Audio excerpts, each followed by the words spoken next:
intervención del señor general en servicio pasivo Osvaldo Jarrín, ministro de Defensa Nacional.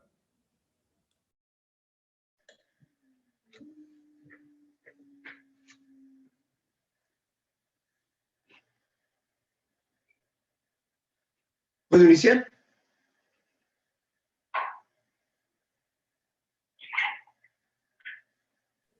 Sí, señor ministro, buenas tardes. Le escuchamos perfectamente. Si es tan gentil, puede continuar con su intervención. Buenas tardes, señor presidente de la Asamblea Nacional, honorables asambleístas. Quiero comenzar expresando mi agradecimiento por aceptar mi solicitud con el propósito de exponer y ampliar el sentido que tiene la Ley Orgánica de Navegación, Gestión de la Seguridad, Protección Marítima y Fluvial en los espacios acuáticos. No obstante que este proyecto de ley se ha venido trabajando en la Comisión de Relaciones Internacionales y Soberanía en una forma amplia, profunda, discutida técnicamente, por lo que también expreso mi agradecimiento. Sin embargo, es importante reconocer que esta ley lo que está haciendo es una deducción y una aplicación de lo que dice nuestra Constitución. Y voy a referirme a 3 artículos fundamentales que tienen relación con la ley de navegación. En primer lugar, el artículo 1 de la Constitución nos habla acerca de la soberanía, para todos conocido, que radica en el pueblo y cuya voluntad es fundamental para que se pueda aplicar la autoridad encargada a los órganos del poder político. Y cuando decimos en este sentido de autoridad y poder político, lo que estamos haciendo es velando por la protección de los deberes, de los derechos de la población, orientados hacia el bien común. Esta ley, por tanto, tiene un componente moral para la conciencia de la población. Se fundamenta en el derecho público, porque es el ordenamiento público que regula tanto a las personas, a las instituciones, para aplicar en beneficio común de lo que son el respaldo a sus derechos y a sus libertades. Pero tiene también esta ley un fundamento muy importante, como es la capacidad de coacción. Si es que existe un poder político, un poder legítimo que lo ejerce el Estado, la Fuerza Naval lo que hace es aplicar el fundamento de la ley para hacer cumplir esa ley. Y también tiene potestad de ejercer sanciones ante las contravenciones que existan. El otro artículo también muy conocido es acerca de la misión de las Fuerzas Armadas, el artículo 158, sobre la soberanía y la integridad territorial. Soberanía ampliamente ya explicado, pero la integridad territorial es fundamental para esta ley por cuanto nos habla de la necesidad de que se respete la totalidad. La integridad territorial significa eso, que sea intocable y no puede ser controlado por ningún poder, fuerza u organismo, de tal manera que esta soberanía e integridad territorial es esencialmente de las Fuerzas Armadas. Y en el artículo 4 es más específica todavía, cuando habla de la unidad geográfica. Entonces, conocemos acerca del espacio continental, el espacio marítimo, las islas, el mar territorial, el archipiélago de Galápagos, el suelo, subsuelo, la plataforma submarina y los espacios supraadyacentes, tanto del continente, del aspecto insular y del área marítima que corresponde. Diríamos que todos estos elementos citados en el artículo 4 se van mucho más allá de la especificidad que tiene la CONVEMAR, el convenio que está respaldando la diferente subdivisión de la categorización necesaria para conocer la organización territorial que tiene en materia geográfica, especialmente el mar, las islas y los espacios de agua. Por esta razón creo que si es que se hace una especificación tan detallada, se considera inalienable, irreversible e inviolable. Ahí estamos reconociendo entonces lo que es la integridad territorial. Y el mismo artículo establece prácticamente un postulado muy cierto para regir el funcionamiento de las Fuerzas Armadas.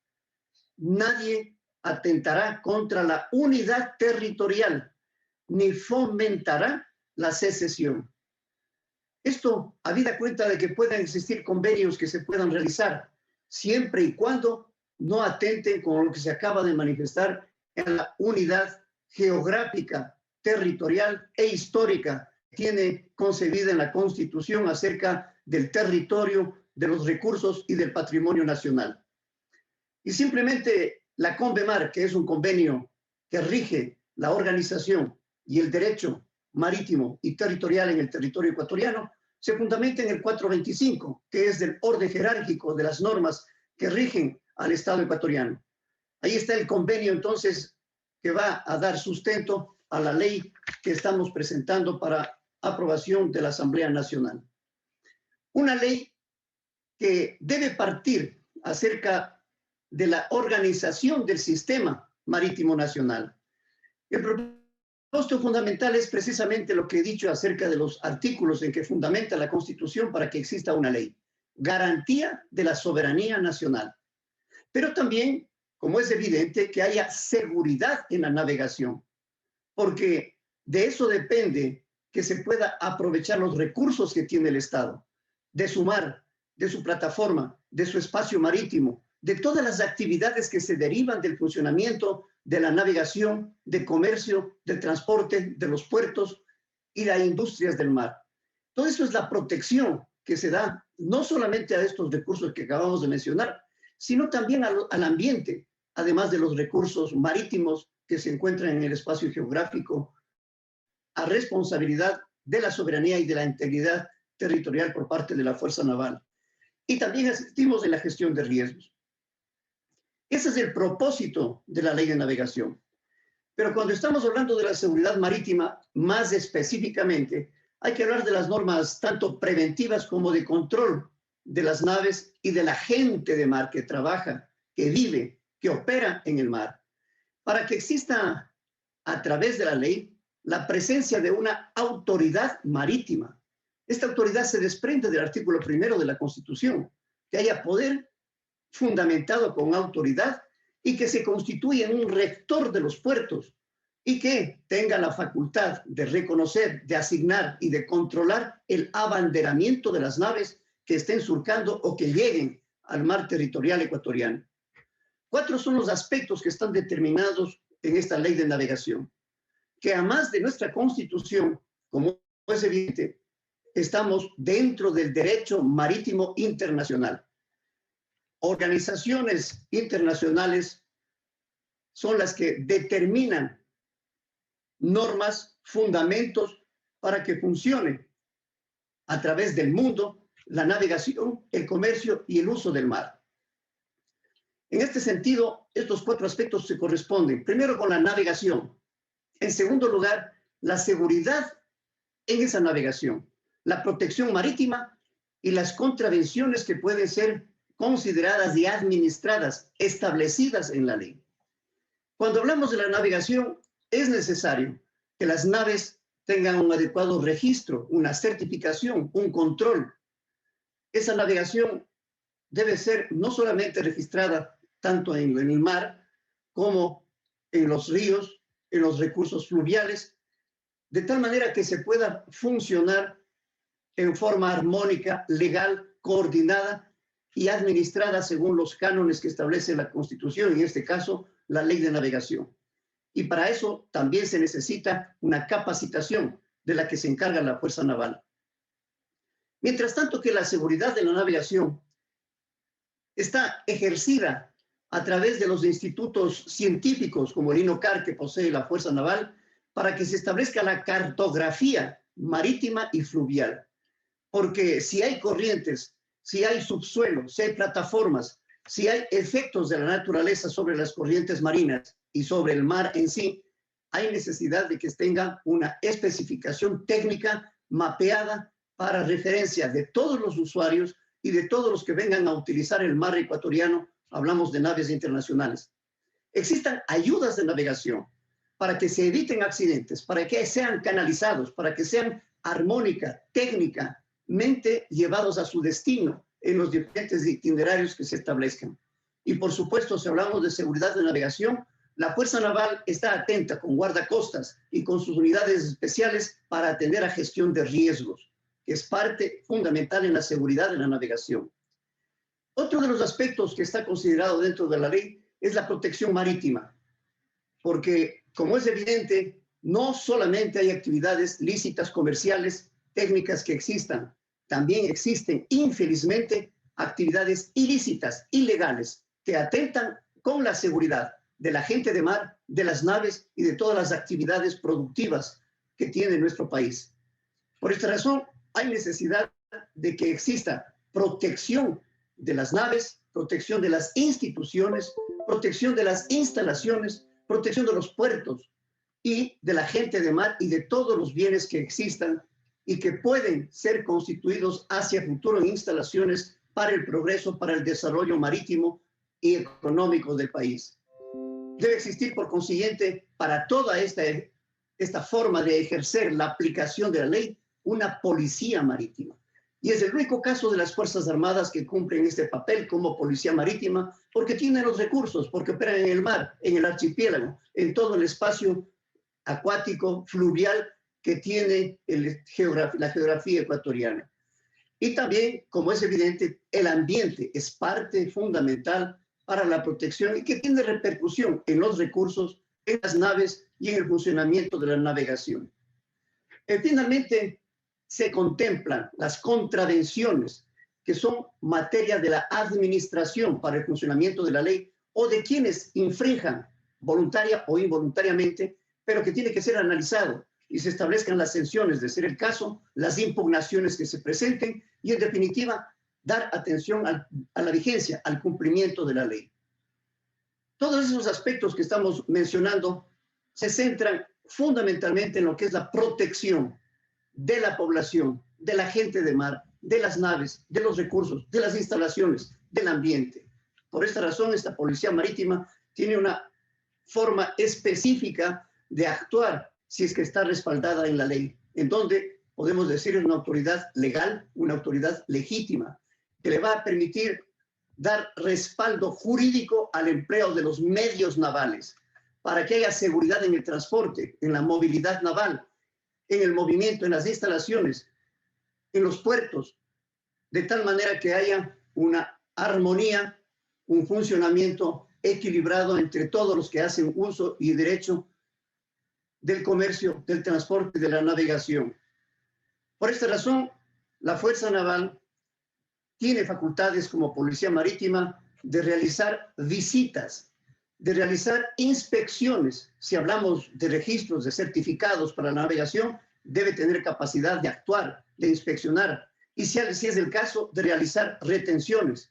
Y cuando hay actividades ilícitas o desconocidas o no identificadas, o que no se hayan registrado, o que abandonen los registros, facultad para la persecución, es decir, amparados en el derecho que nos da tanto la Constitución como el derecho marítimo internacional. Estos son los aspectos fundamentales que viene tratando esta ley y que consideramos que la Asamblea Nacional va a dar el suficiente respaldo y va a garantizar de que después de más de 50 años se tenga una ley actualizada que responda a las necesidades, a los retos que tienen las Fuerzas Armadas en la época actual y que puedan cooperar con otras leyes, como la ley de pesca, como la cooperación internacional, porque no es específica la misión solo para el país, sino de cooperación internacional.